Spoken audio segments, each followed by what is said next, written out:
Fala pessoal, sejam muito bem-vindos ao nosso episódio de número 33. Esse é o podcast O Pai Old School e o meu nome é Rafael Henriques. Então vamos falar aqui sobre o fato, de a paternidade ser incompatível com a covardia. E quando eu falo covardia, eu quero dizer um pouco mais além do que o senso comum de covardia, né? Eu separei aqui 3 tipos de covardia que são incompatíveis com a paternidade, e aí a gente vai bater um papo aqui pelos próximos, talvez 8 a 10 minutos. Eu acho que isso aqui não vai demorar muito.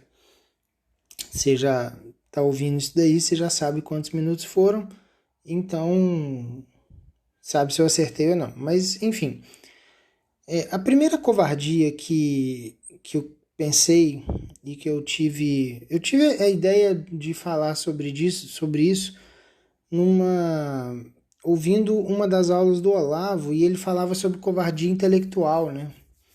De como a vida intelectual ela é incompatível com a covardia.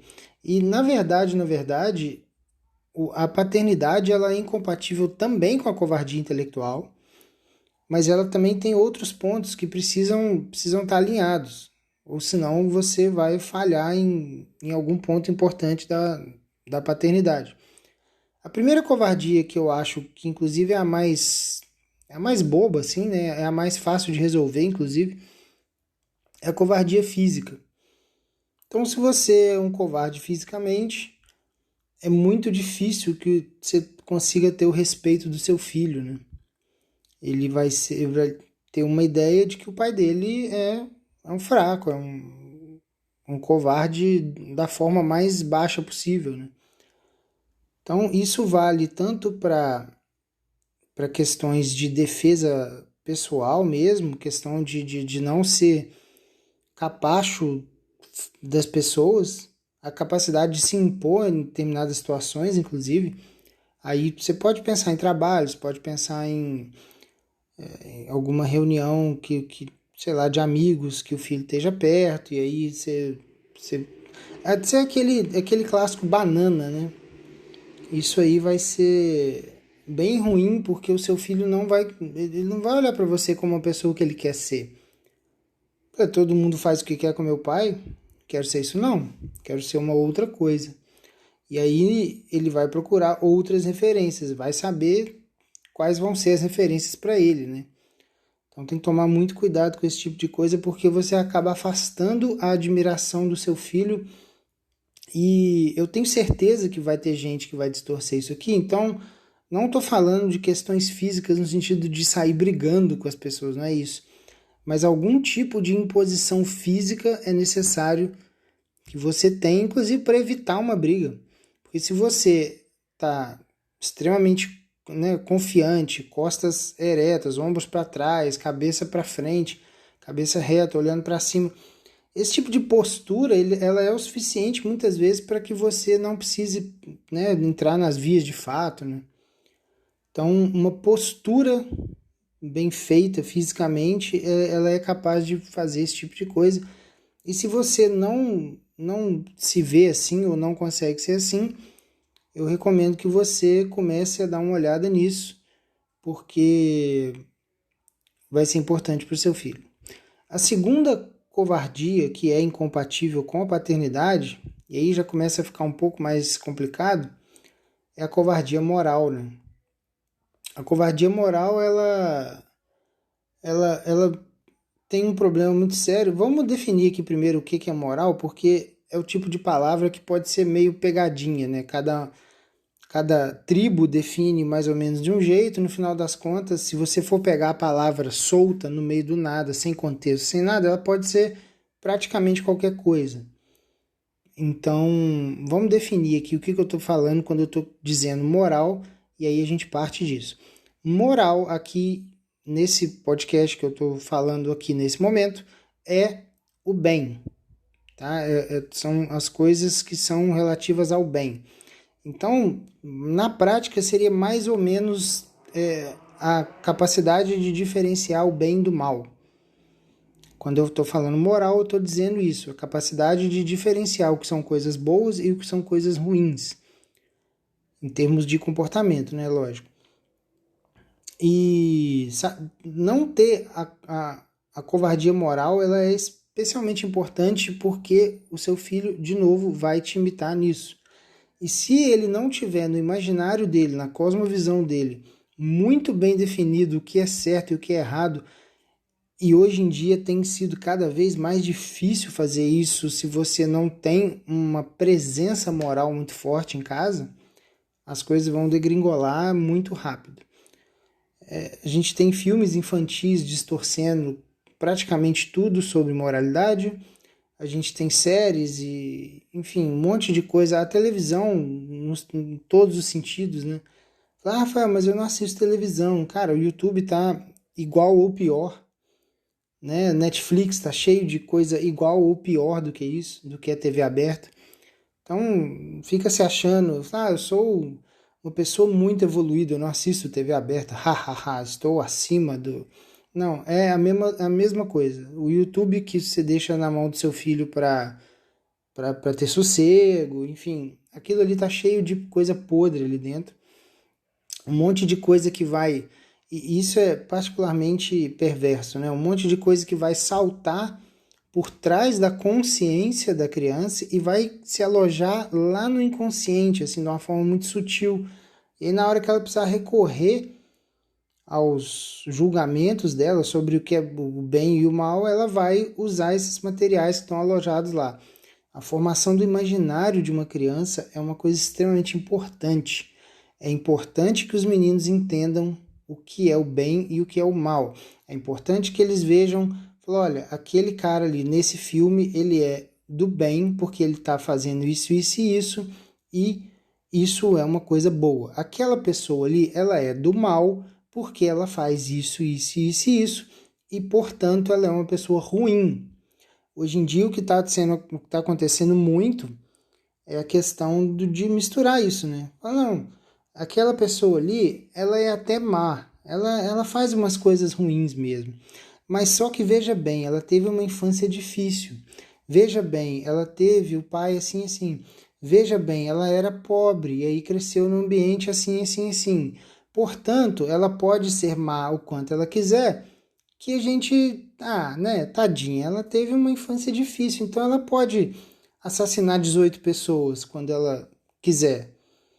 Então, isso, eu tô falando de sacanagem aqui, não é uma figura de linguagem, mas eu espero que vocês já tenham entendido, que vocês tenham a maldade de já ter entendido esse tipo de recado nos filmes infantis, nas séries infantis, né? Isso vem acontecendo muito e é preciso muita coragem moral para se impor perante isso, né? E primeiro de tudo, não deixar a criança ter contato com isso, porque para desfazer essa desgraça vai ser muito mais difícil. Mas se por algum motivo acontecer, você tem que ter a noção e os argumentos e a paciência e toda a boa vontade de explicar para a criança por que algo é bom, por que algo é mal e inclusive na vida prática, né? Na vida prática, quando acontecer alguma situação, você precisa, né, resolve ali o que precisa resolver na hora, depois, passada a situação, passado o calor do momento, você vai chamar ela no canto e falar, olha, papai agiu assim, assim, assim, porque isso, isso e isso é errado, isso e isso é certo, portanto, papai agiu assim porque isso e isso. Muito importante isso. E aí, é claro, né, educação moral, ela vai passar necessariamente por uma... Não necessariamente, né, mas vai estar geralmente muito ligada a alguma formação religiosa. É muito importante que a criança tenha algum contato, né, independente da religião, cristianismo de preferência, né? Há algumas controvérsias em relação a outros tipos de religião, né? Mas enfim, é importante que a criança tenha contato com isso. Esses dias não, deve ter uns 2 meses, comprei uma Bíblia para meninos, né? São histórias voltadas para meninos, assim, e crianças, né? O Rafa, ele não sabe o que é, ele tem 2 anos, vai fazer 2 anos, aliás, né, mês que vem. E ele fica apontando os bichinhos. Tem a Arca de Noé, ele fala girafa, ele fala o leão, ele fala enfim, né? Os bichinhos, ele fala o menino e a menina, quando aparece lá Adãozinho e Evinha lá no cantinho, e ele fala Papai do Céu quando ele vê Jesus. Papai do céu, manda beijo pro Papai do Céu e tal. Esse tipo de coisa já é uma espécie de semente, né? Que a partir dali, é porque ele também ele não é muito de ficar quieto, mas eu gostaria muito que ele chegasse logo numa idade onde ele consegue ficar paradinho prestando atenção no que eu tô falando. Então eu poderia ler para ele, né? Eu falo isso muito com a Pela. Eu tô doido para começar a ler para ele, ler antes de dormir, ler as historinhas e tal. Mas é que ainda não tá dando. Ele ainda tem a cabecinha muito dispersa para prestar atenção numa coisa durante muito tempo seguido, sabe? Ainda não tá acontecendo. Mas enfim, esse tipo de contato com o cristianismo vai fazer muito bem para te ajudar a definir questões morais importantes que seu filho precisa saber. E a última, e eu já dei um spoiler lá atrás, né? Que é a covardia intelectual. Isso aqui é quase unânime no brasileiro, né? Não sei como é que é lá fora, provavelmente está mais ou menos a mesma porcaria, mas no brasileiro isso é 100% quase unanimidade. A formação intelectual do brasileiro é 100% largada de lado. As pessoas não sabem de onde vêm as ideias que elas defendem. As pessoas não entendem as consequências naturais das ideias que elas defendem.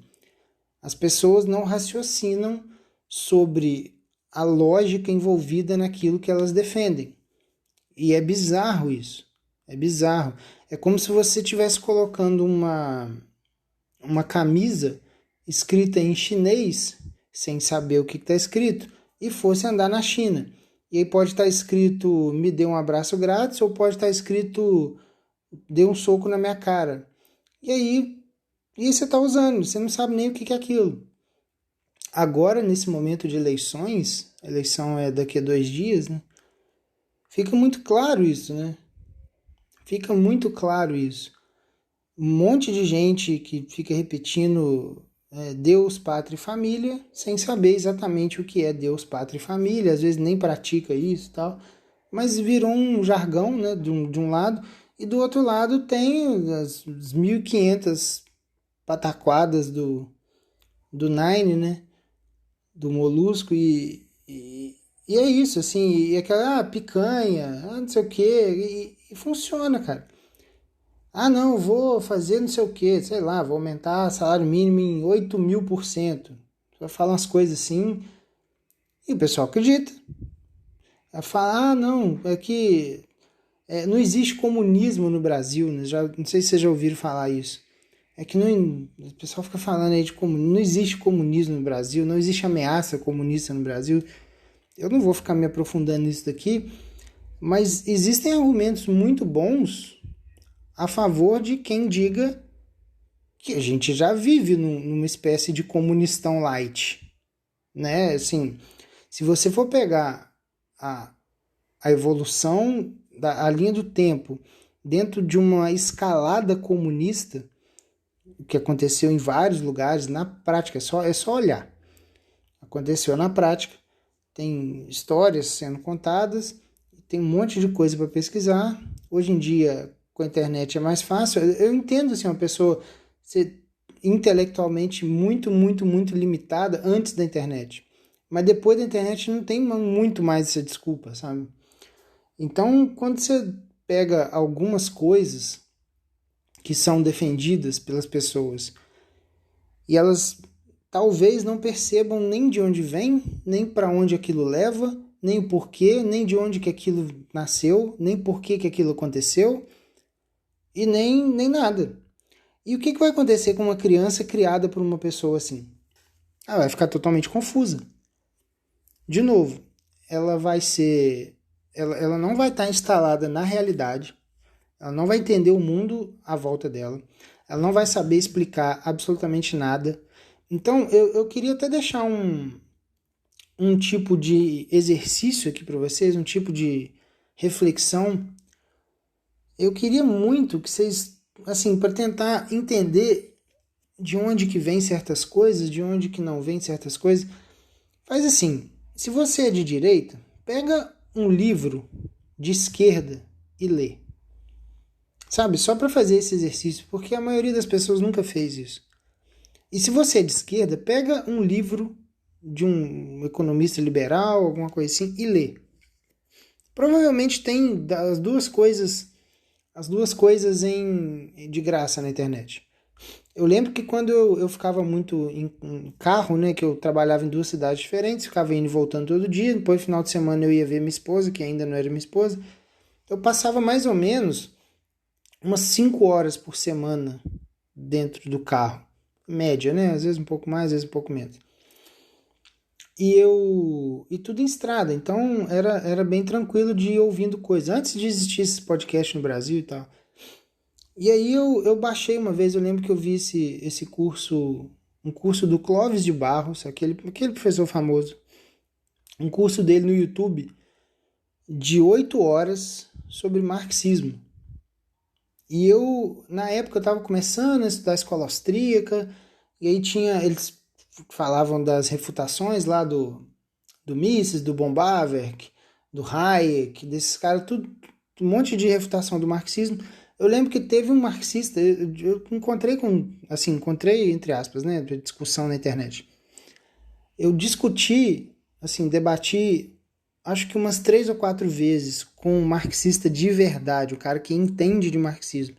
Eu lembro que numa dessas vezes, eu comecei a argumentar, né, sobre a questão praxeológica, toda a questão da base da economia austríaca, enfim, que tem toda uma base, inclusive nos escolásticos de Salamanca, lá do século XVI, que foi uma espécie de proto-austríacos, né? Então tudo isso eu já tinha lido. E aí esse marxista, ele deu, acho que um argumento, eu não vou lembrar do que, tinha alguma coisa a ver com alguma coisa de superestrutura, que eu fiquei sem saber o que era. Eu peguei o curso do Clóvis de Barros de 8 horas. E eu ouvi aquela porcaria toda, um saco, muita maluquice, muita doideira. E o Clóvis empolgado, né? Não sei se vocês sabem, o Clóvis, ele fala que não é marxista, então ele fala isso o tempo todo no curso, né? Não sou marxista e tal, mas veja bem, o orientador de doutorado dele, que é um cara que chama Bourdieu, que é um francês, é um cara 100% marxista, é um cara que inclusive pegou a teoria do Marx e melhorou ela em muitos aspectos, o Bourdieu. E ele vem dessa escola, então é um cara que entende pra caramba de marxismo. Eu não acho que isso, eu tentei achar esse curso depois, eu acho que já tiraram do ar. Mas foi legal por quê? Porque eu preciso entender aquilo que estão me confrontando. E eu, depois que eu entendi aquilo, aí eu fui buscar a refutação. E aí eu voltei lá, porque essas discussões de internet são legais, né? Você para a discussão, fica 2 semanas, depois você volta, aquele negócio assim. Nessa época era grupo no Facebook. Os últimos atos que eu tive no Facebook foi durante muito tempo discutindo em grupos. E sempre tinha essas coisas. Então, é uma coisa importante também para vocês fazerem. Senta no meio de uma discussão do Twitter, encontra uma pessoa que pensa totalmente de você e começa a tentar argumentar com ela. Eu não tô falando pra você se emocionar e perder o dia e ficar puto, botar caps lock e ficar gritando com a pessoa. Tô falando para tentar pegar pontos específicos e tentar refutar aquilo. Esse tipo de exercício intelectual vai te deixar com muito mais bagagem para que você consiga orientar seu filho depois. Eu até me estendi bastante sobre essa parte, mas é que eu acho que é muito importante. As pessoas têm aqui, eu estava conversando isso hoje com a Pela, as pessoas, elas defendem coisas antagônicas, coisas que são impossíveis de coexistir, e elas defendem ao mesmo tempo.